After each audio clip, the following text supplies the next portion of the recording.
Bonjour à tous, j'espère que vous allez bien.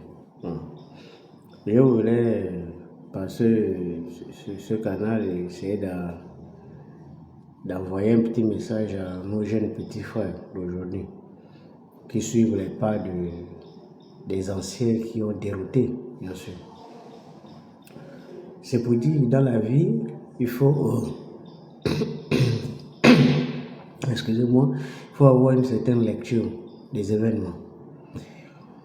Si vous êtes un voleur, quelqu'un qui arrache les sacs aux gens, si vous arrivez à voler un grand type, comme un millionnaire, un milliardaire, qui lui aussi a volé l'argent, peut-être que vous pouvez avoir la chance de ne pas avoir la sanction des divins. Mais si vous avez la malchance, comme c'est le cas pour la plupart d'entre vous, de voler une maman qui a souffert toute la journée, qui a eu 20 000 francs dans son sac, son petit téléphone à l'eau dans le sac, vous arrachez et vous partez. Mon cher fils, le cri que cette dame-là va lancer après l'acte que vous avez posé d'arracher le sac, le cri perce l'ensemble au ciel. Et ça va à s'attacher à un niveau où aucun ganga, aucun marabout, aucune église, ça veut dire personne sur cette terre-là en vie ne peut te sauver. Je vous assure, vous pouvez me demander à n'importe qui quelque chose que vous avez fait volontairement, arracher ça, personne ne pourra vous pardonner.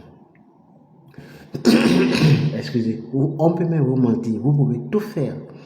Vous pouvez aller voir les fétichés, vous allez payer ça. Ça veut dire que même si votre destin est d'être riche, vous allez avoir de l'argent. Et ensuite, vous allez commettre l'irréparable.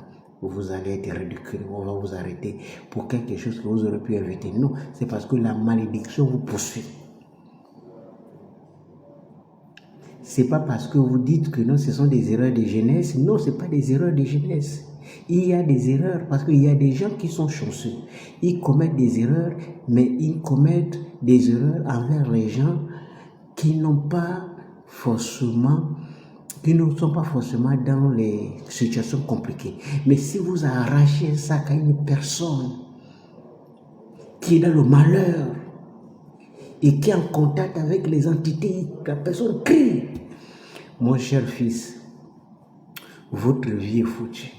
Ça veut dire qu'il n'y a pas quelqu'un ici-bas qui serait capable de vous sauver. Malheureusement, c'est le problème qu'il y a dans ce pays.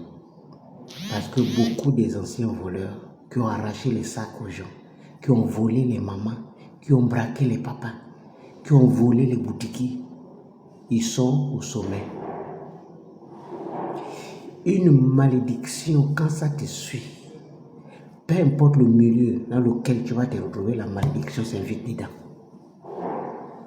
Le fait de s'entourer des gens qui ont un passé douteux, qui ont fait des choses abominables, ça va embrouiller ta vision, ça va embrouiller ta trajectoire.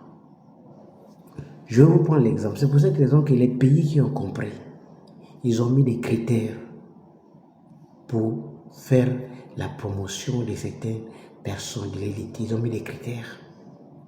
On fouille dans ta vie. Si tu as fait des trucs bizarres, si tu as fait la prison, si tu as fait ceci, si tu as fait ceci, si tu as fait... Pourquoi on se fouille? C'est pour éviter d'amener dans le cercle décisionnel quelqu'un qui a commis des actes abominables. Excusez-moi, quelqu'un qui a volé des sacs, quelqu'un qui a détourné de l'argent. C'est pour éviter d'apporter la malédiction dans le cercle décisionnel. C'est à cause de ça, on fouille dans le passé des gens avant de les nommer.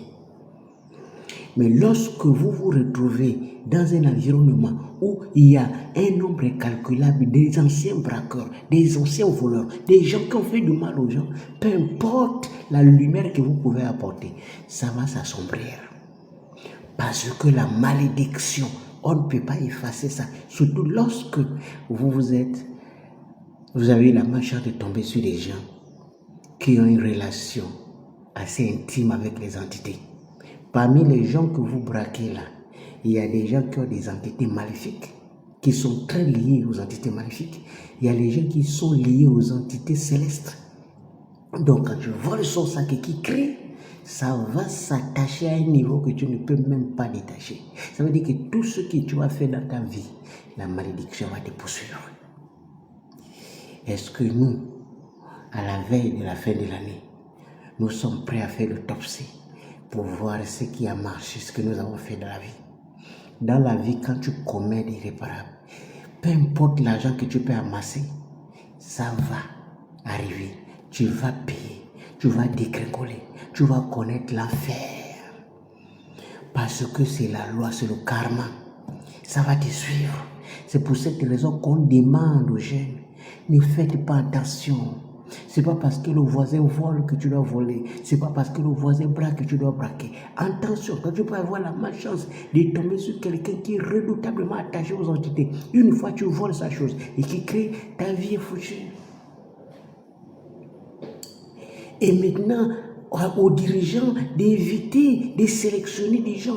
Tu peux avoir des relations avec un ancien braqueur, mais qui soit en distance, qui ne soit pas quelqu'un qui participe à la décision de la nation. Parce que la décision de la nation, ça intéresse et ça implique la vie et le destin du grand nombre. Si un voleur participe à une telle décision, si un ancien braqueur participe à une telle décision, la nation, elle reçoit la malédiction de tous ceux qui ont maudit s'est intéressé. Faites très attention.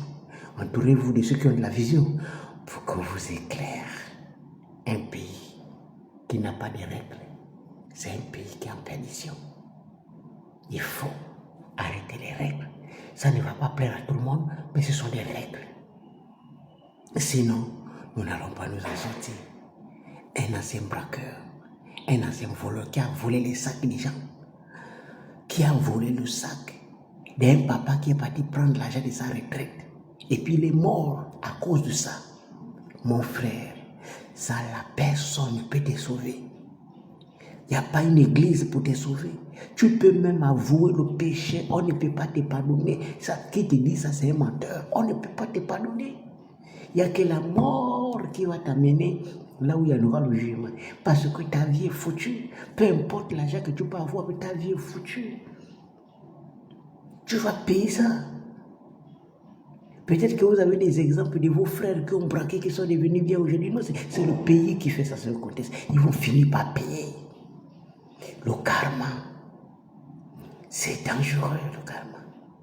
On ne peut pas avoir un pays où on fait la promotion des anciens bandits. Quelqu'un qui a volé les sacs des gens, il est promu, c'est dangereux. Ce n'est pas un exemple. Ce ne sont pas des exemples. On fait la promotion des hommes intègres. Des matrices intellectuelles, des gens qui ont eu des cursus propres, pas des gens qui ont triché. Il faut faire la promotion des valeurs. C'est lorsque on est en parfaite harmonie avec nos valeurs ancestrales, avec nos valeurs réelles, issues de l'éducation de nos parents, qu'on peut construire une nation solide.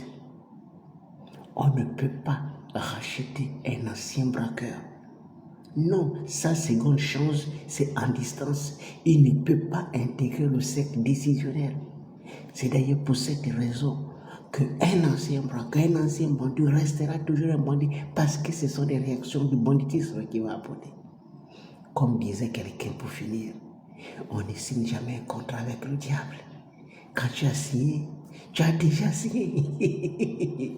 À bon entendeur, salut.